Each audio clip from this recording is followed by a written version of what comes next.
रात के ठीक 2 बजे थे। अभय अपनी पुरानी गाड़ी में अकेला जा रहा था। उसकी माँ बहुत बीमार थी, इसलिए वह जल्दी से गांव पहुंचना चाहता था।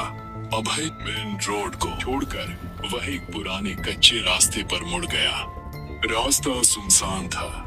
दोनों तरफ घने घने पेड़ खड़े थे, जिनकी डालियां हवा में सनसना रही थी। दूर कहीं पुराने मंदिर के खंडहर दिख रहे थे।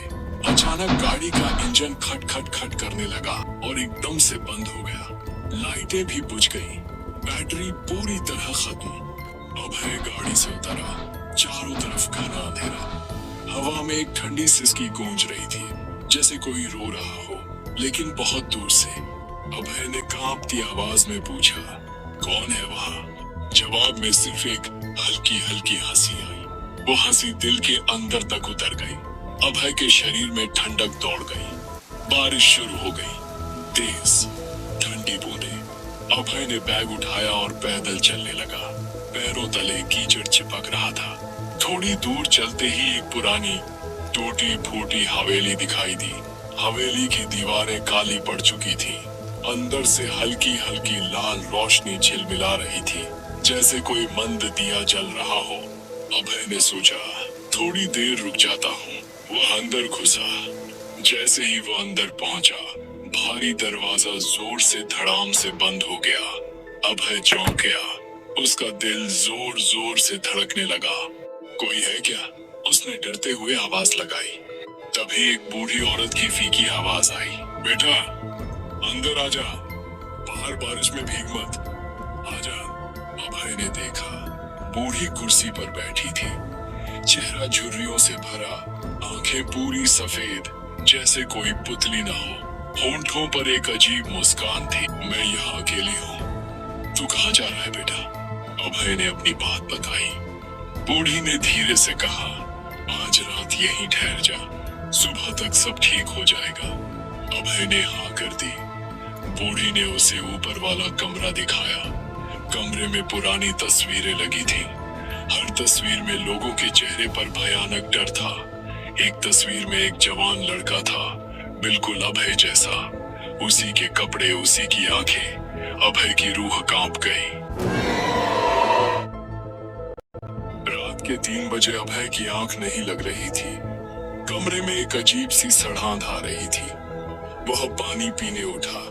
तभी उसने देखा, बूढ़ी कमरे के बाहर अंधेरे में खड़ी थी। सिर्फ उसकी सफेद आंखें चमक रही थी। उसके मुंह से हल्की लाल चमक निकल रही थी। अभय की सांस रुक गई। आप ठीक तो है? बूढ़ी ने बहुत धीमी, रेंगती हुई आवाज में कहा, बेटा यह जगह पिशाच की है। वो हर रात किसी नए इंसान का इंतजार करता है। अब तू उसका शिकार बन चुका है। अभय के पैर थरथराने लगे। वह दरवाजे की तरफ भागा, लेकिन दरवाजा लोहे की तरह बंद था। बूढ़ी हंसने लगी, पहले हल्की, फिर तेज, फिर वो हंसी चीख में बदल गई। उसका चेहरा पिघलने लगा, आंखें लाल लाल हो गई, दांत लंबे और नुकीले निकल आए। हाथ बढ़ते गए, जैसे रबड़ की तरह खींच रहे हो। अब तू मेरा है, मेरा खून, मेरा शरीर, वो चिल्लाई। अभय ने बैग से छोटा चाकू निकाला। उसकी उंगलियां कांप रही थी। कमरे की दीवारों पर पुराने मंत्र लिखे थे। एक मंत्र उसकी नजर में आया, अग्नय नमः पिशाच नाशाय स्वाहा। उसने कांपते होठों से मंत्र पढ़ना शुरू किया। पिशाच ने जोर से चीख मारी, बंद कर ये मंत्र। अभय ने और तेज पढ़ा। पिशाच का शरीर धुएं में बदलने लगा। उसकी लंबी उंगलियां अभय की गर्दन की तरफ बढ़ी। अभय को लगा जैसे कोई ठंडी हड्डियां उसके गले को छू रही हो। वो चिल्लाया और मंत्र को और जोर से पढ़ने लगा। एक भयानक हवा चली। पिशाच की चीखें हवेली में गूंजने लगी।